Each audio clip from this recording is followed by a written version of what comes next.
హిందువులపై దాడులతో ఆందోళనకర పరిస్థితులు నెలకొన్న బంగ్లాదేశ్లో మరో రాజకీయ సంక్షోభం రానుందా?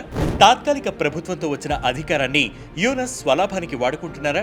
బిఎన్పి యూనస్ సర్కార్ మధ్య చిచ్చు ఎందుకొచ్చింది? దీనివల్ల భారత్కు కలిగే ప్రయోజనమేంటి? మన కేంద్రం ఎలాంటి పావులు కదుపుతోంది? ఈ వీడియోలో తెలుసుకుందాం. మనం చేసిన సాయాన్ని విస్మరించి ఒకప్పుడు తమను ఊచకోత కోసిన పాక్కే మళ్లీ ఊడిగం చేసేందుకు బంగ్లాదేశ్లోని తాత్కాలిక ప్రభుత్వం సిద్ధపడుతోంది. ఇలాంటి టైంలో యూనస్ సర్కార్ అండ్ ఆ గ్రూప్ తో పొత్తు పెట్టుకున్న బంగ్లాదేశ్ నేషనలిస్ట్ పార్టీకి విభేదాలు తలెత్తడం భారత్కు ఓ కీలక పరిణామంగా మారనుంది.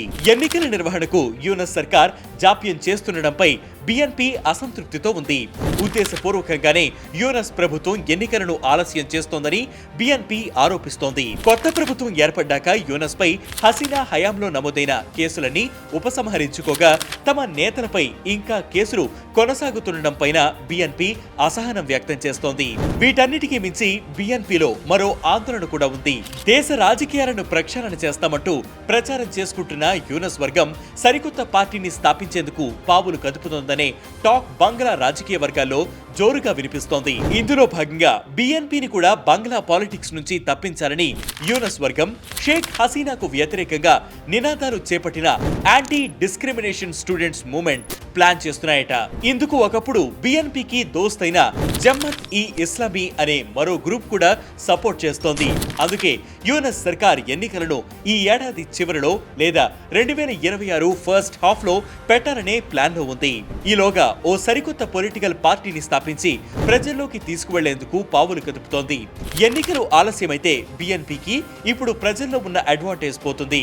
దీంతో బిఎన్పి ఒంటరైపోయింది. యూనస్ వర్గం ఏడీఎస్ఎం సహా జమాత్ ఈ ఇస్లామీ లాంటి వైలెంట్ ఫోర్సెస్ ని ఎదుర్కొనేందుకు బిఎన్పి ప్రయత్నిస్తే మళ్లీ ఘర్షణలు జరగక తప్పదంటున్నారు విశ్లేషకులు. ఇక్కడ బిఎన్పి నిలదొక్కుకోవడం చాలా ఇంపార్టెంట్. ఇది గ్రహించే యూనస్ సర్కార్ మెడలు వంచేందుకు భారత్ పాత దోస్తీలు పాలసీలు పక్కన పెట్టి బిఎన్పితో చేతులు కలిపేందుకు ముందడుగు వేసింది.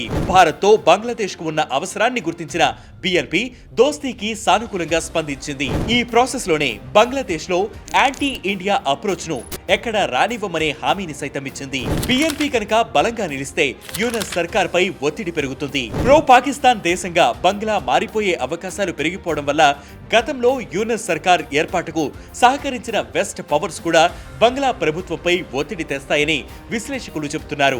సో ఈ ప్లాన్ సక్సెస్ అయితే ఒకప్పుడు పాక్ చెర నుంచి విడిపించినట్లే బంగ్లాను మరోసారి సంక్షోభం నుంచి భారత్ గట్టెక్కిస్తుందనే అభిప్రాయం వ్యక్తమవుతోంది.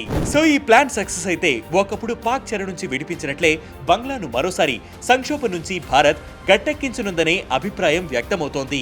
ఇది వాటి బిగ్ స్టోరీ. ఇలాంటి బిగ్ స్టోరీస్ కోసం ప్రతిరోజు వెయిట్ న్యూస్ యాప్ ని ఫాలో అవ్వండి. Way2News Telugu YouTube channel ని సబ్స్క్రైబ్ చేయండి. దాంతో పాటు దీనిపై మీ అభిప్రాయాన్ని కింద కామెంట్ సెక్షన్ లో మెన్షన్ చేయండి.